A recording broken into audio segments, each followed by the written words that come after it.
Price Lord. கர்த்தருடைய வார்த்தை இந்த நாளில் உலக நடப்புக்கு எதிராக சொல்லப்படுகிறது. பாருங்கள், யாக்கோபு 2ஆம் அதிகாரத்தில் 6ஆம் வசனம் சொல்லுது, நீங்கள் தரித்திரரை கனவீனம் பண்ணுகிறீர்கள், ஐஸ்வர்யவான்கள் அல்லவோ உங்களை ஒடுக்குகிறார்கள், அவர்கள் அல்லவோ உங்களை நியாயாசனங்களுக்கு முன்பாக இழுக்கிறார்கள். இன்னைக்கு உலகம் பாருங்கள், தரித்திரர்களை கனவீனப்படுத்தும், ஐஸ்வர்யவான்களை, நல்ல போஸ்டிங்ஸில் உள்ளவர்களை, தலைவர்களை கனம் பண்ணும்.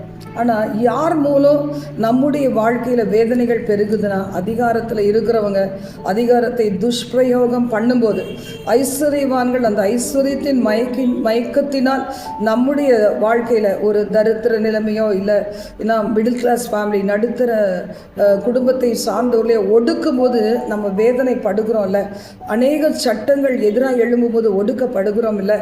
அப்போ நாம் ஏன் இந்த உலகத்தில் உலக பிரகாரமான தரித்திரலை நேசித்து அவர்களுக்கு ஆண்டவருடைய வார்த்தையை சொல்லக்கூடாது? அவர்களையும் தேவன் ஐஸ்வர்யமாக்குவார். God bless you.